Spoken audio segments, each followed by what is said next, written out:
This is the story of a man in his troubles, an ordinary man, neither a hero nor a villain. The thing he finally did may be called weakness by some people. In many ways, Bill Denby was a weak man, but that's only part of the story. This is the house where Bill lived. He rented a couple of rooms here for himself, his wife, and his 3 children. They're part of the story, too. And the thing he did affected them as well.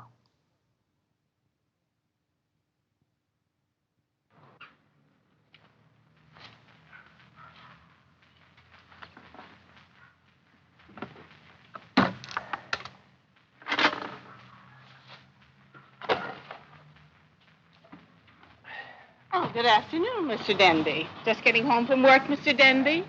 Yeah, just this minute, Mrs. Hopkins. Nice you can get home so early. Mr. Hopkins never gets home till after 6. He works so hard, you know. Well, I won't keep you. I'm sure Mrs. Denby's expecting you.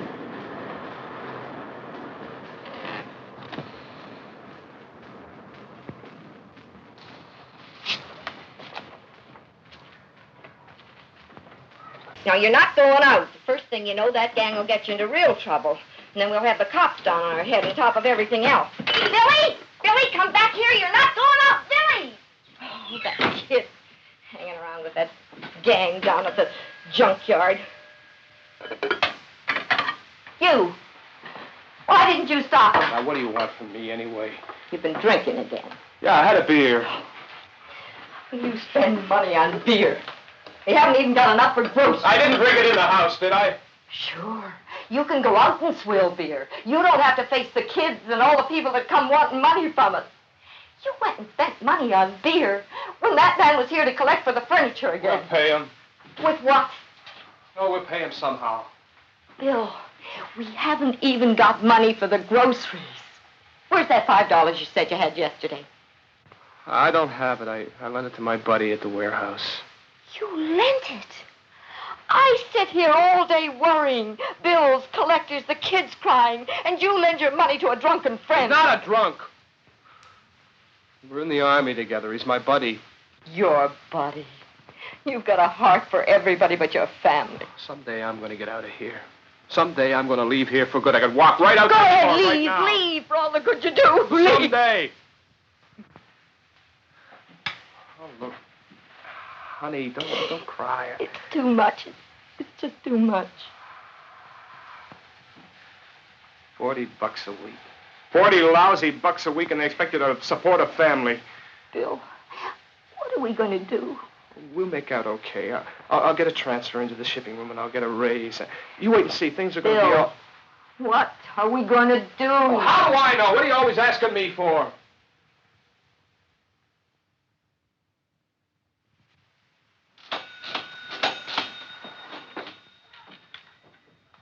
Thank you very much, Mrs. Rudy. Thank you, Mr. Bueller.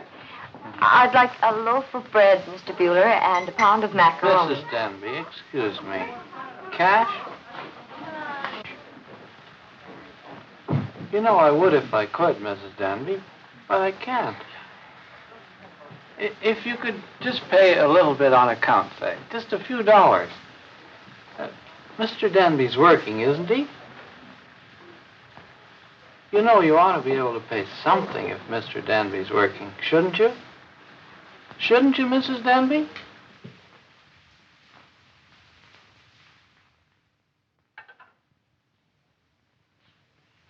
How do you like it?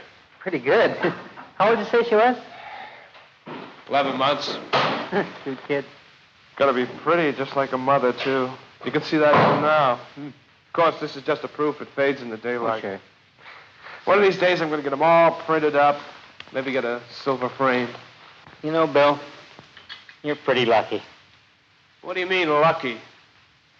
Oh, remember when we were in the Army how we used to talk about what it was going to be like afterwards? Home, wife, kids. You got it. Yeah, I got it, all right. Home, wife, kids, the whole works on a lousy $40 a week. Yeah, you got a point there, all right. Getting sick of this job. Can't even get a transfer into the shipping room and raise. Yeah, but when you go home nights, well, you got someone waiting for you. Yeah, I got a lot of people waiting for me. 50 guys with their hands stuck out asking for dough. Oh, you know what I mean. You got a wife. You don't know what it's like to be lonely.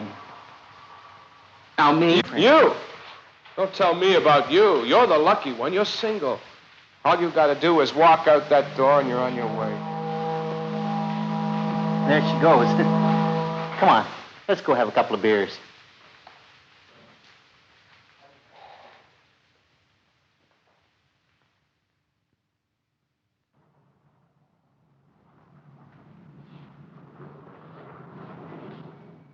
Can you tell me where?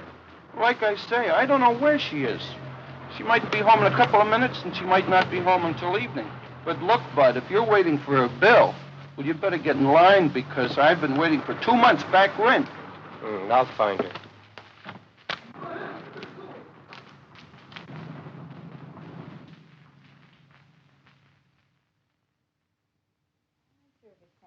Neighborhood Workers Association. Oh, yes, Mr. Salgrave. She's not in right now. She's at a conference. Well, I think she should be back about 4. Here it is. April the 3rd. Husband lost job for second time after 8 days' work. Unpaid debt. Family Service, Don Craig speaking. Would you speak a little louder, ma'am? I'm sorry to bother you, but they said that you might be able to help. I've tried everything else. I just don't know what to do. I just don't know. All right, ma'am, we'll see what we can do. Could I have your name and address, please? This is where I came into the story. The halting words coming over the phone were no novelty in the place where I work. Often your first contact is in the form of a message from the referral center, sometimes in a painfully scrawled letter. This time it was a phone call, and there was a slip of paper with a scribbled address, a name you've never seen before. But behind it is a man, a woman, children, a family in trouble.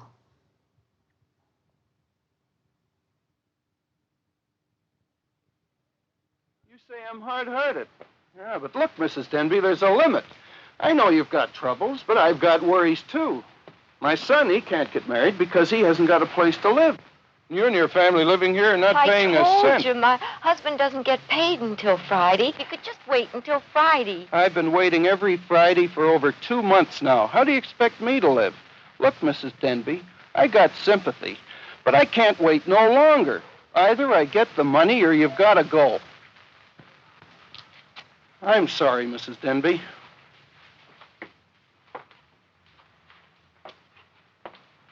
Are you coming to collect? No, Mrs. Denby. I'm Mary Conley of Family Service. I knocked on front, but nobody answered. Oh. Those trains. How can you keep anything clean when... I can't ask you in the house to... Oh, that's all right. We can talk out here if you like. I didn't want to bother you, but I didn't know where to go for help.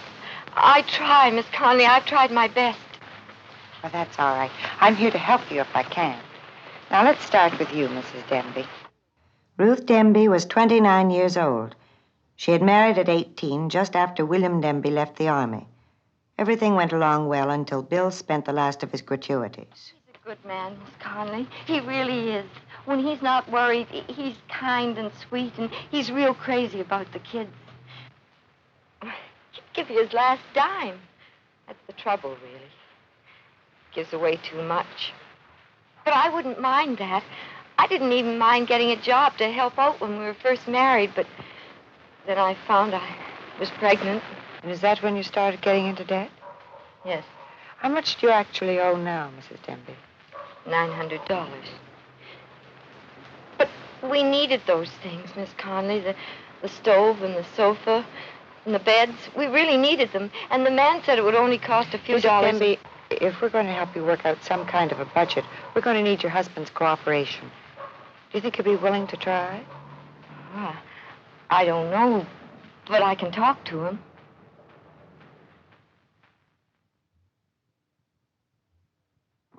I thought I told you. I don't care what you told me. Tired of never being able to have a quiet beer in my own house. Your own house.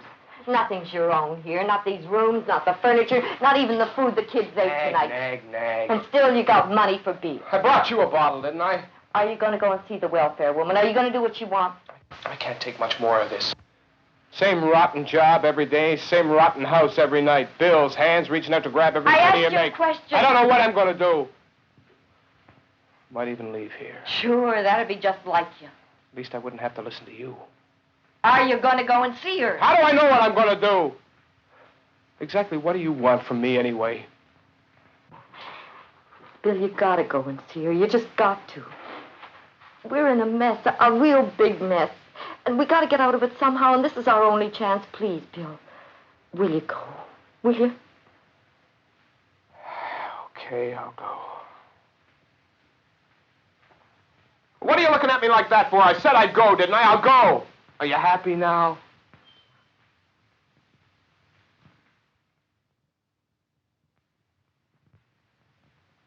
Well, no, I don't think exactly you'd call it fighting.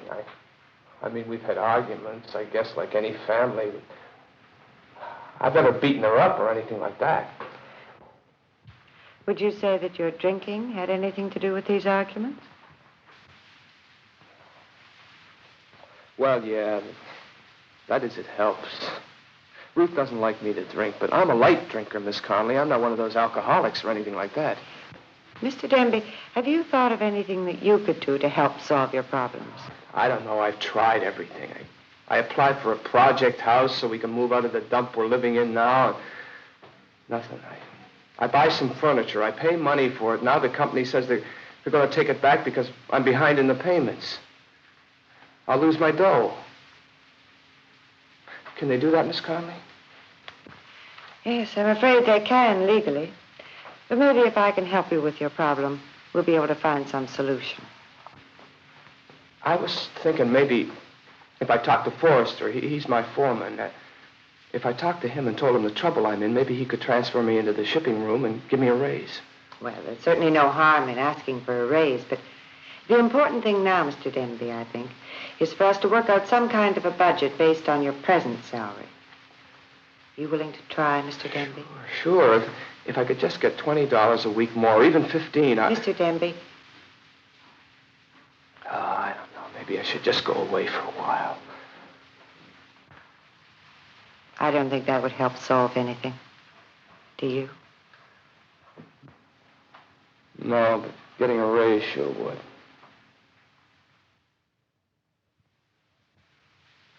Look, Denby, It's my furniture, Mr. Forrester. They're going to take it away. If I could just get transferred into the shipping room. Listen, Denby, I can't put a man into a better position just because he's got debts and needs some money. There's Bill Riley. His wife's been in hospital for 3 months. He's a good worker, too. What do you want me to do, bump him? I don't mean you should bump anybody. Well, there you are. Don't let it get you down. If anything opens up, I'll do what I can. Okay, I just thought I'd ask. Thanks, Mr. Forrester.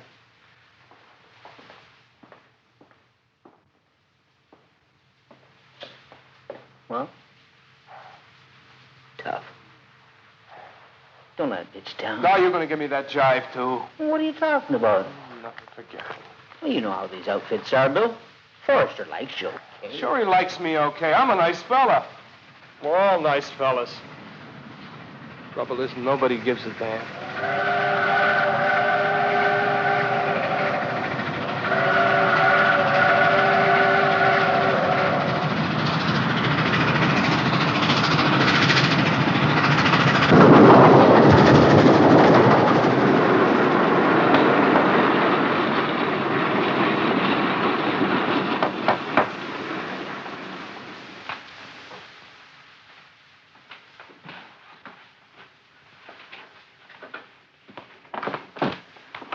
Hello, Mrs. Denby. Oh, come on in. Oh, thank you.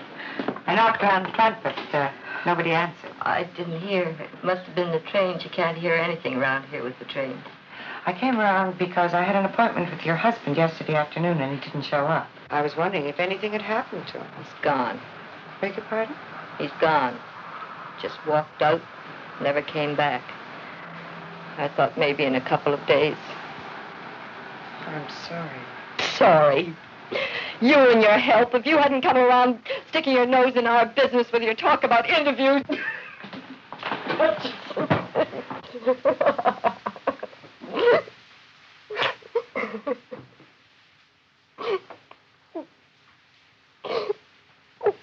Miss Conley, I'm sorry. You must think I'm awful. No, not at all. All those dreadful things I just said, I didn't mean them. I know you didn't. You've been so good to us already, giving us that money and all. But still, he walked out just like he always said he would. Miss Conley, I'm scared. I'm scared to death. Well, sure you are. Who wouldn't be? But maybe I can still help. I called my sister, and all she said was to go to the police. But I don't want to go to the police. I thought maybe if I could get my job like before. Well, maybe you can get a job later, Mrs. Denby. Right now, there are the children to think of. They've got to be looked after. Since you're alone, I think the best thing for you to do would be to ask the Department of Public Welfare for help. I'll do anything, Miss Conley. Anything at all. One thing that won't be very easy for you. In order to get help, you'll have to charge your husband with non-support.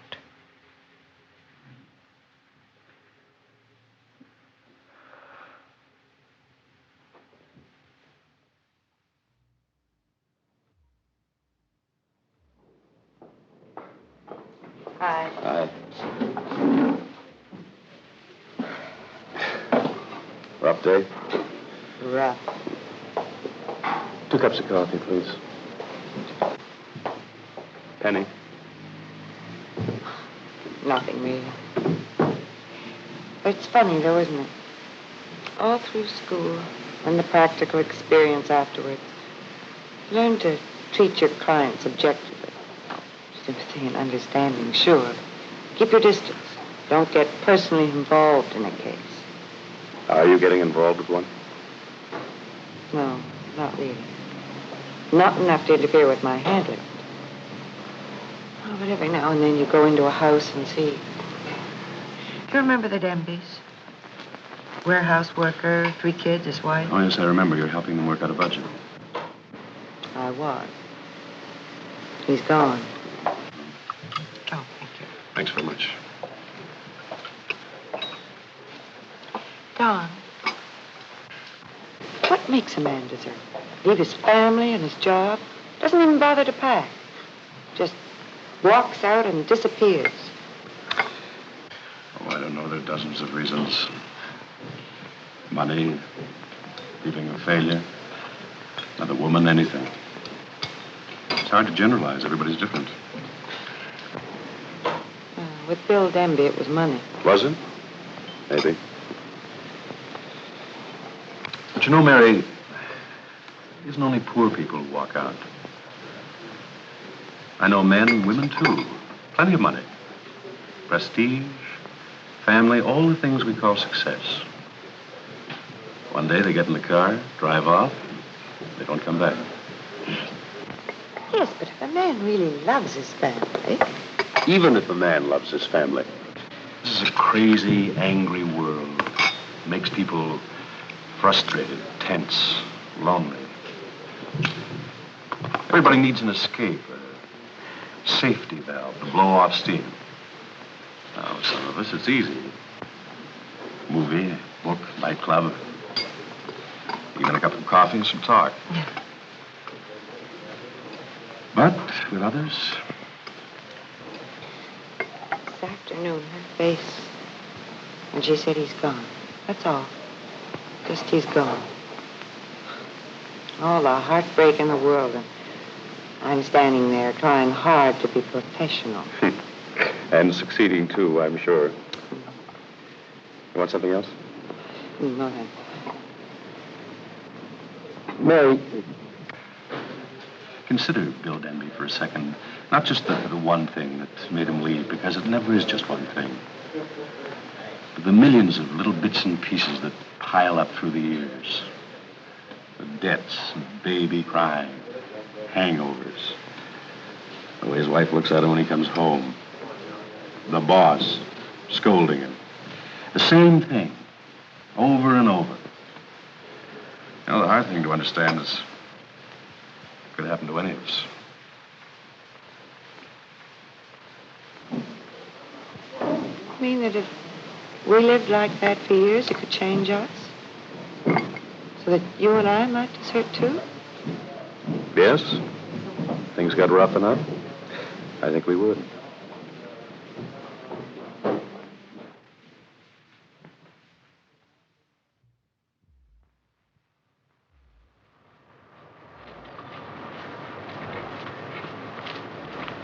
Mrs. Denby. Oh, yes, Mrs. Hopkins. Mrs. Hopkins? I haven't seen Mr. Denby around for over 3 weeks. Is he out of town? Oh, yes. Yes, he's gone up to Sudbury. He's got a job in the mines. In the mines? I thought they all had to be great big fellas.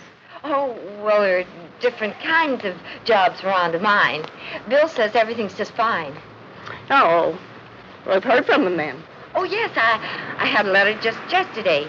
He says things look very good. Well, I'm certainly glad to hear it. I hope for your sake it isn't going to be like that Winters fella. You remember Martha Winters over in Walnut Street? He said he was going out to look for a job 3 years ago, and he hasn't been back since. All I can say is... Mrs. Hopkins, I gotta go.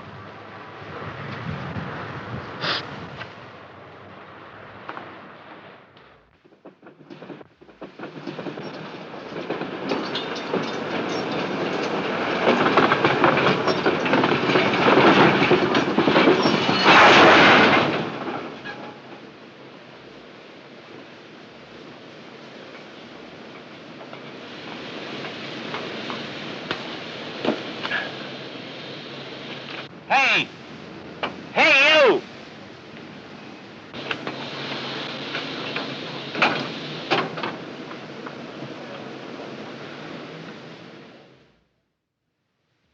The problem, you just never know. You waste time running around in circles while the case is still in the air.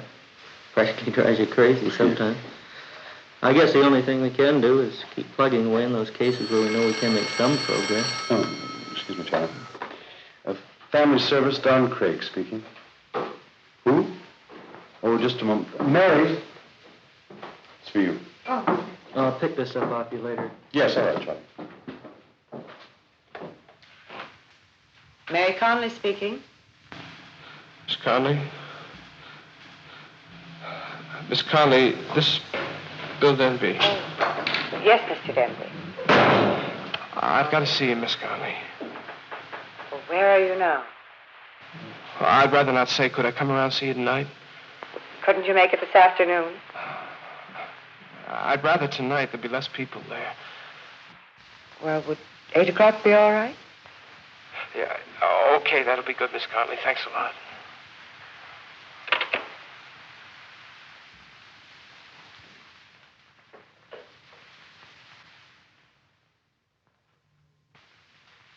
I've been almost crazy, Miss Conley. I thought I was having some kind of a nightmare. I went over to the house and nobody's there. The painters are fixing it up for the landlord's son.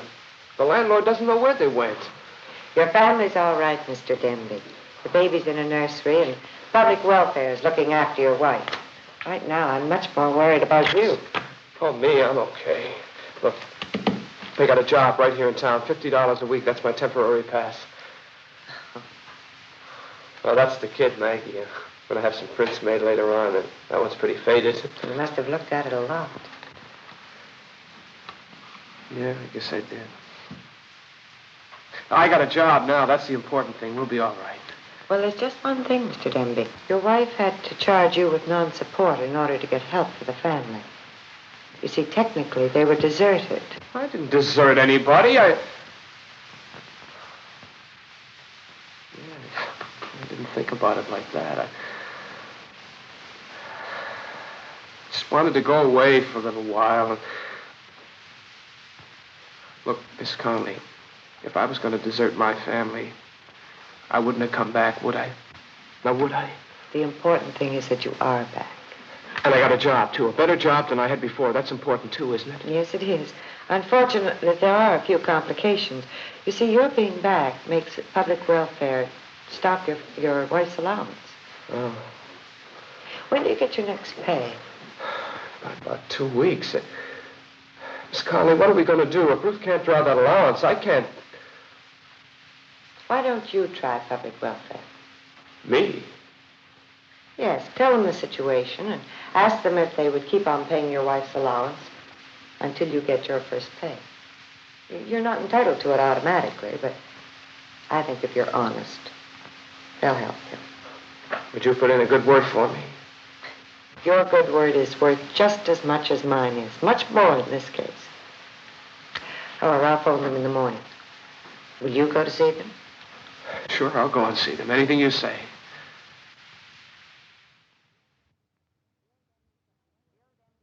Bill Denby kept his word.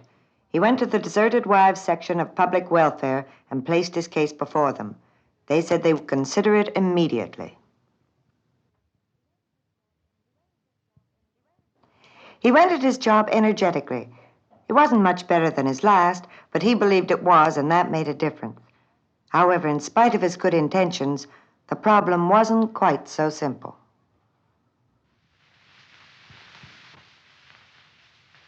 Family service.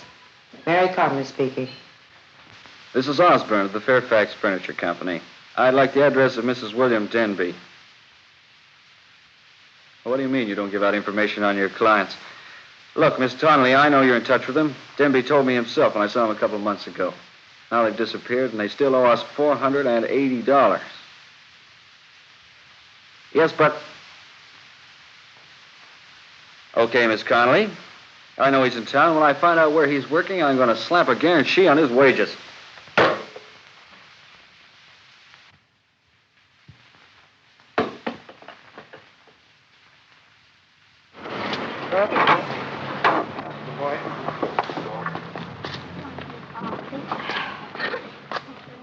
Take it easy on that furniture, fellas. It's almost paid for.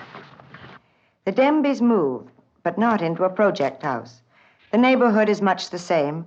They still have debts, but they have made a start at paying them. And at least the family is together.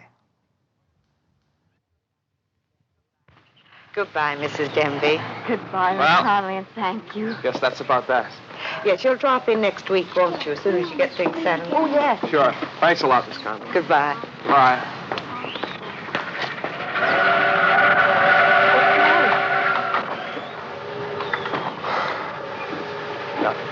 Nothing at all.